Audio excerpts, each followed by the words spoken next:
Scam की शुरुआत। दोस्तों, अब जामतारा के युवा जब ये फैसला कर चुके थे कि उन्हें स्कैम, फिशिंग और फ्रॉड कॉल्स के धंधे में उतरना है, लेकिन उनके सामने कई परेशानियां खड़ी थी। ये युवा अब मामूली क्विज गेम से कुछ पैसे काटने के बजाय लोगों के बैंक अकाउंट से पैसे चुराना चाहते थे, जिसके लिए लैपटॉप, मोबाइल और अच्छी कम्युनिकेशन स्किल्स की जरूरत थी। ये ऐसी मुश्किलें थीं जिन्हें बिना मेहनत, पैसे या प्रॉपर ट्रेनिंग के सॉल्व करना लगभग नामुमकिन था। फिर भी इन लोगों ने पैसे का इंतजाम करके लैपटॉप, मोबाइल और साथ ही एक सेटअप भी तैयार कर लिया, जहां बैठकर आसानी से कॉल्स किए जा सकते थे। लेकिन अब क्योंकि ये लोग ज्यादा पढ़े लिखे नहीं थे, इसीलिए इनके लिए बैंक एग्जीक्यूटिव की तरह इंग्लिश में बात करना सबसे मुश्किल साबित हो रहा था। और यहाँ बात सिर्फ इंग्लिश में बात करने की भी नहीं थी। इंग्लिश में बात करने के साथ बैंक एग्जीक्यूटिव के जैसी टोन और उसी के लहजे में बात करना भी इन लोगों के लिए एक बहुत बड़ा चैलेंज था। दरअसल सही मायने में देखा जाए तो इंग्लिश तो दूर की बात है, इन लोगों के लिए हिंदी में ही ढंग से लोगों के साथ बात करना आसान नहीं था। साथ ही बैंकिंग सिस्टम से जुड़े टर्म्स, रूल्स, रेगुलेशंस जानना और उनकी कमियां पकड़ना भी इस काम को अंजाम देने के लिए जरूरी था, क्योंकि बिना बैंकिंग सिस्टम की नॉलेज के कोई भी इंसान इनको 2 मिनट में पकड़ लेता या इनके जाल में फंसता ही नहीं। इसके साथ ही उस दौर में देश के दूर दराज के इलाकों तक मोबाइल नेटवर्क की पहुंच बहुत कम थी और झारखंड जैसे राज्य जहां झील, झरने और जंगलों की भरमार है, वहां तो स्मूथ नेटवर्क के बारे में सोच भी सपने देखने जैसा था। इसीलिए मोबाइल का इंतजाम तो इन लोगों ने कर लिया था, मगर कॉल करने के लिए नेटवर्क और फोन चार्ज करने के लिए बिजली अभी भी इनके गांवों में मौजूद नहीं थी। यहाँ के गांवों में बिजली सिर्फ 5 घंटे ही आया करती थी, जिससे लैपटॉप, मोबाइल जैसी डिवाइसेस को 24 घंटे चार्ज रखना लगभग नामुमकिन था। दोस्तों, 2010 के दशक में देश की इकोनॉमी तेजी से ग्रो कर रही थी और यही वो समय था जब देश भर के प्राइवेट और गवर्नमेंट बैंक्स देश को जोड़ने और अपनी सर्विसेज की पहुंच बढ़ाने की स्ट्रेटेजी पर जोर दे रहे थे।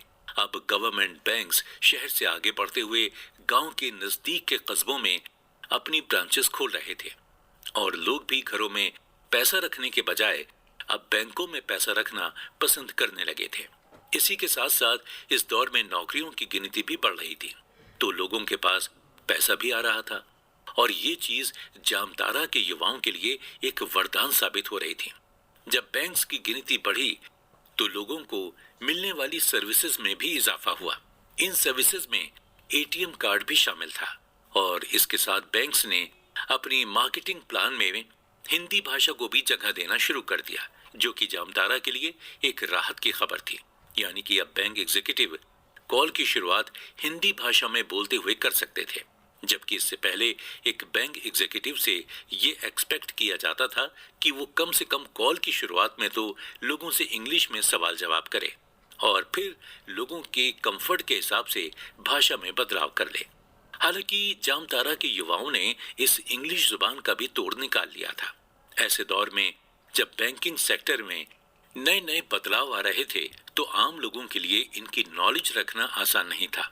ATM card, pin number, OTP जैसी चीजें लोगों के लिए नई थी और अगर जामतारा के युवा इस कमी को भांपते हुए बैंकिंग सेक्टर की नॉलेज से वाकिफ हो जाते, तो ये उनके लिए अच्छी अपॉर्चुनिटी साबित होती और उन्होंने इस बात पर अमल भी किया।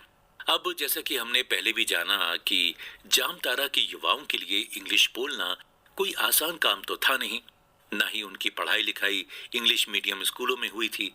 इसीलिए नॉर्मल थैंक यू, वेलकम जैसे शब्द बोलना भी उनके लिए बड़ी बात थी। अब क्योंकि ये लोग धंधे में उतरना ही चाहते थे, इसीलिए इन लोगों ने सभी के लिए इंग्लिश बोलने की ट्रेनिंग लेने का फैसला किया। ट्रेनिंग में सिर्फ इस बात पर ज्यादा जोर दिया गया कि इन लोगों को कम से कम इतनी इंग्लिश तो आ ही जाए कि जिससे लोगों को इन पर शक ना हो। इसके लिए बैंक एग्जीक्यूटिव की भाषा पर रिसर्च किया गया और उनके द्वारा बोले जाने वाले कॉमन शब्दों की लिस्ट बनाई गई। इसके साथ ही बैंक से जुड़े हुए शब्द, डेफिनेशन और टर्म्स की भी लिस्ट तैयार की गई।